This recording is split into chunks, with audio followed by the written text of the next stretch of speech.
Parcoursup, comment effectuer la recherche de formation sur Parcoursup? Bonjour les amis ou bonsoir, tout dépend de l'heure à laquelle vous suivez cette vidéo. Alors aujourd'hui, on va vous expliquer comment est-ce que vous allez vous y prendre pour faire la recherche d'une formation sur Parcoursup. Alors je rappelle, comme on l'avait vu lors d'une des vidéos sur Parcoursup par rapport au calendrier et procédure Parcoursup, autant pour moi.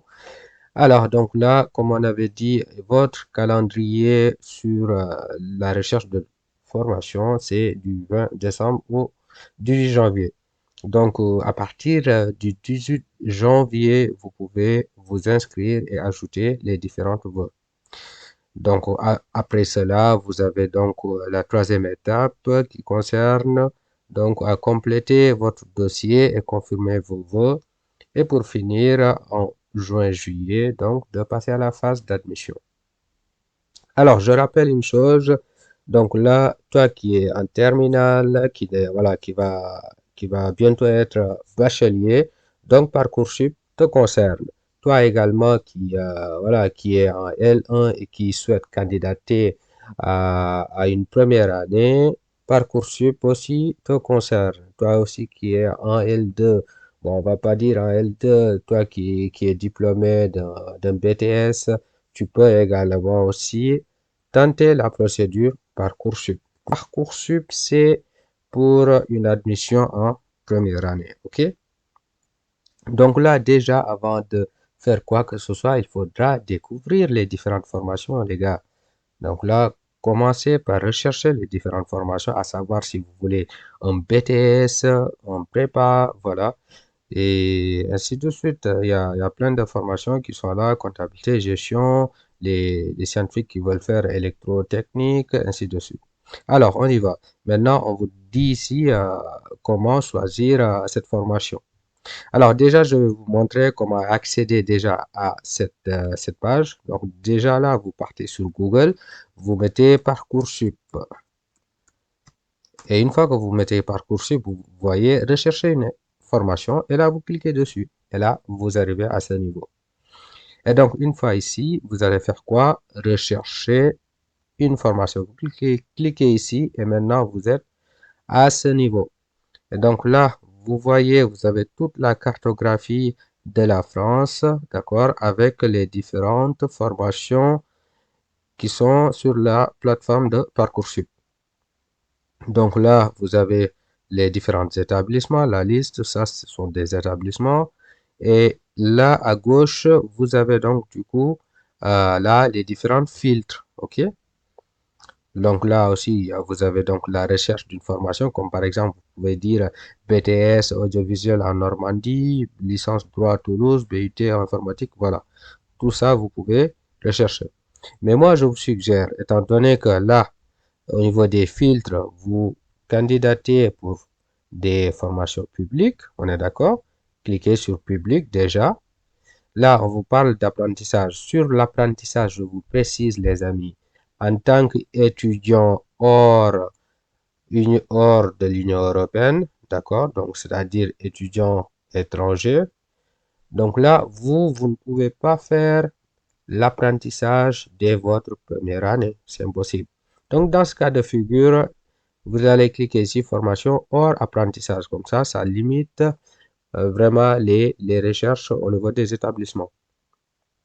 Et maintenant là, selon le type de formation auquel vous voulez postuler, vous allez donc cliquer si c'est un BTS, voilà, si c'est un CMI, cursus master en ingénierie, voilà, CPGE, classe préparatoire aux grandes écoles, la DCG, diplôme comptabilité et gestion, voilà. Donc, vous avez toutes les différentes formations qui sont là. Maintenant, admettons que vous cherchez, comme par exemple, euh, classe prépa, vous cliquez sur prépa. Et donc là, le filtre, ça vous sort toutes les formations auxquelles vous pouvez accéder. Et je rappelle aussi que les formations de prépa s'effectuent dans des lycées, ok? C'est pas à la fac que vous faites la prépa, ok? Donc tout ça aussi, retenez bien ça. Alors donc là, vous voyez une classe préparatoire, voilà, en mathématiques approfondies. Donc là, vous voyez des taux d'accès. Donc ça vous informe sur quoi? On vous dit que le taux d'accès est le pourcentage des candidats à une formation et qui, en phase principale, avaient un rang dans le classement leur permettant de recevoir une proposition d'admission pour cette formation. Ils vous disent un taux d'accès à 100% signifie que tous les candidats qui voulaient accéder à cette formation ont reçu une proposition d'admission en phase principale. Donc, cela veut dire tout simplement, donc là, plus vous avez un taux d'accès qui se rapproche à 100%, donc c'est mieux c'est parce que vous avez plus de chances à accéder à la formation.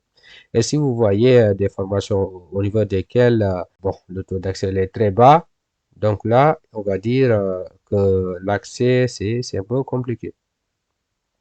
Donc là, vous voyez, donc vous avez toutes ces formations-là en CPGE, voilà, au niveau de Paris. Donc là, vous allez voir la formation. Vous cliquez dessus. Donc là, déjà, formation sélective. Maintenant, ce qui est important ici, c'est-à-dire sur les 6 rubriques que vous voyez ici, c'est important donc de savoir les détails, les caractéristiques de la formation avant de pouvoir y postuler. Donc là, découvrir la formation et ses caractéristiques. Vous avez la présentation de la formation. Donc là, vous lisez tout ça. Vous avez là le site web de la formation pour savoir est-ce que cette formation, vous pouvez y candidater. Donc là, je vous invite à consulter les modalités de candidature. Vous cliquez à ce niveau. Et donc là, qu'est-ce qu'on vous dit? On vous dit que les candidats titulaires ou en préparation d'un baccalauréat français ou d'un titre admis en équivalence sont autorisés à s'inscrire. Donc, si c'est ce cas de figure, donc là, vous pouvez candidater à ce type de formation. Voilà, donc là, vous voyez maintenant là les conditions d'accès, tout ça. Donc là, ce sont les différents chiffres pour savoir, voilà, les nombres de vœux qui ont été formulés en 2022. Voilà, d'accord. Et du coup, là, vous allez voir, ça, c'est le rythme d'envoi des propositions d'admission.